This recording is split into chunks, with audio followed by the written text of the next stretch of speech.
En fait, en 2012, lorsqu'on a dû faire face à ce virage stratégique pour nous qui était le digital, on a eu un vrai dilemme, à savoir jusqu'où on allait transformer l'organisation pour réussir ce virage. Et il y a eu un parti pris chez Clear Channel, assez original, qui a été de se dire, pour obtenir le plus de cette transformation, jouons la rupture aussi en termes d'organisation. On a donc décidé, au sein de la direction de la stratégie et de l'innovation, de créer une cellule qu'on a appelée Startup en interne, Clear Channel Play, dédiée justement à l'exploitation des actifs digitaux et regroupant un ensemble de métiers assez nouveaux pour une entreprise comme Clear Channel, avec l'intégration au sein des équipes à la fois d'une force de vente dédiée, d'une équipe marketing dédiée, de stratèges, de planeurs et puis une équipe créative. Tout ça associé à une équipe projet au sein de la direction de la stratégie et de l'innovation qui nous a permis en fait d'avoir un véritable laboratoire et de s'assurer d'un lancement réussi. Et 3 ans après, aujourd'hui, on peut se dire que c'était un très bon choix.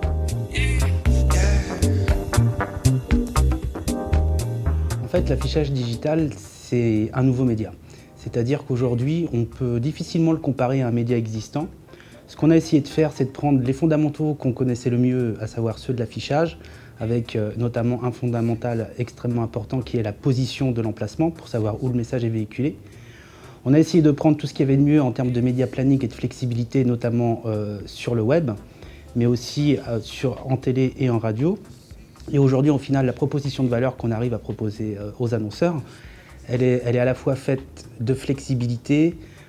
de créativité,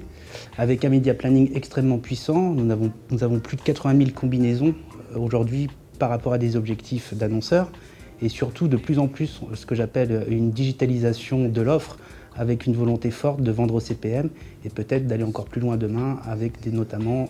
des plateformes, du programmatique, du CPC, etc., etc.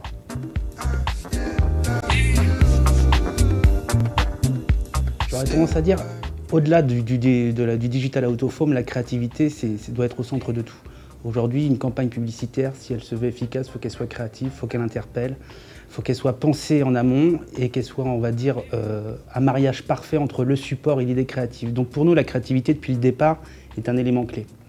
Vous rajoutez à ça toutes les possibilités qu'offre le digital out of home aujourd'hui, avec la reconnaissance de mouvements dans des lieux publics, avec du tactile, avec de la réalité augmentée, et vous imaginez tout ce qu'on peut faire. Au-delà du format qui peut être exceptionnel et extraordinaire, je vous invite d'ailleurs à aller voir notre dernier cas qui est Netflix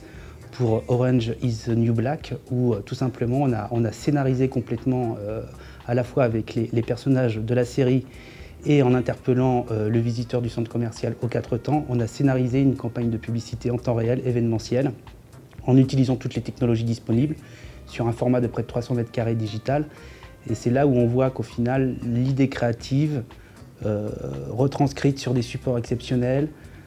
dans des lieux publics, offre, on va dire, des perspectives assez extraordinaires pour interpeller le consommateur, engager le consommateur et demain lui proposer des expériences qu'il vit nulle part ailleurs.